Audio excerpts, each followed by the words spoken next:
Let's give him a round of applause anyway. Oh, Slightly, you're such a sweet boy. But yes, let's see if he'll give us a better example of his little dinosaur run here. So, since these guys were at one point very closely related to velociraptors, they still have the same legs. They're forward-facing, just like ours as well, so he's able to go into a nice little jog, especially the little males like Slightly are very adept at that. Yeah, and typically, the little males like Slightly will tire out that prey, and then the big female will come and do that final takedown. But let's give Slight a little round of applause, hey? Oh, we love a good Harris's talk. Honestly, they are so forgiving, kind of like a flying Labrador. Our next bird is very similar to us in the sense that, much like humans, much like this bird, we're all exceedingly average. We're kind of a jack of all trades. And this isn't to be mean to anyone, humans or our next buddy. It just means that we're all able to make do just about anywhere. This here is Magnum. I'm going to bring him to the front here so you guys can get a closer look. But Magnum, he's a hawk, and he has a lovely red tail. Any takers as to what he might be? Oh, I knew you guys could do it. Yeah, I have to say that because sometimes he doesn't always turn around, so I have to prove it to you guys that he is in fact a red-tailed hawk. But these guys, very common.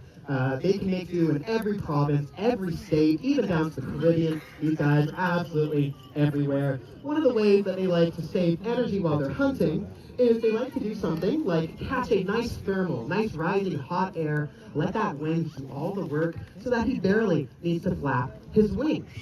But the wind today is a little bit slow, so he might give us an example of the other way that these fellas like to hunt. Let's see if he wants to give me a little bit of space here. Now, red-tailed hawks, they are typically seen along the side of the highway, hanging out on something like a utility pole, because they know that we are throwing our garbage out of the passenger window, apple cores, crumbs, and whatnot, and that rats, rabbits, they like to come and eat those, and then these guys, they like to wait for those rats, those rabbits. So when they keep themselves planted on a pole, that is hunting, but it's called static hunting. Just anything to conserve energy when there isn't a big wind. Ooh, lovely. So now, you guys are going to have to ooh and ah for dramatic effect for this part, but Magnum, he is going to fly nice and low to hide his shadow, and he's going to snatch that rabbit. You never would have seen him coming. The crowd goes wild. Yeah! Oh, good boy. Now, while Magnum is finishing up that treat there, he's giving us a lovely display of an instinctive behavior that raptors have developed, because the favorite food of a raptor is the food they don't have to catch themselves. So, what they do is they put out their wings in this behavior called mantling. And it is a physical block for any other magnums flying around who go, ooh, yummy. Because even with all those little tricks to conserve energy, it takes a lot of work. And so if your lunch gets stolen too many times, you won't have enough calories to go back out and catch more rabbits. So you want to block that line of sight from any other raptors flying overhead. Much the same way I am hiding the last piece of sashimi at the buffet. So let's give Magnum a little round of applause, hey?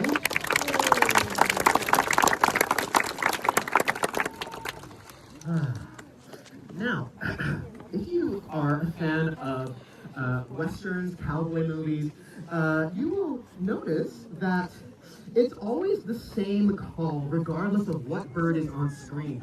But 9 times out of 10, they're using the call of a red-tailed hawk. So what Magnum is, it just sounds more majestic. If you've never heard a bald eagle call, it kind of sounds like a dolphin, not quite as intimidating. But our next bird is more of a frequent visitor at night. Over here is Daenerys. Whoa! Daenerys is a great horned owl. We call her Danny for short, it's a name. Now Danny, she has some really clever little adaptations. She has these really big eyes. They are massive. They take up more than half of her skull. So in your head, it would be like having grapefruits for eyes. Oh, yeah, they take up a lot of real estate in that little noggin. And that's because having really big eyes, it lets you make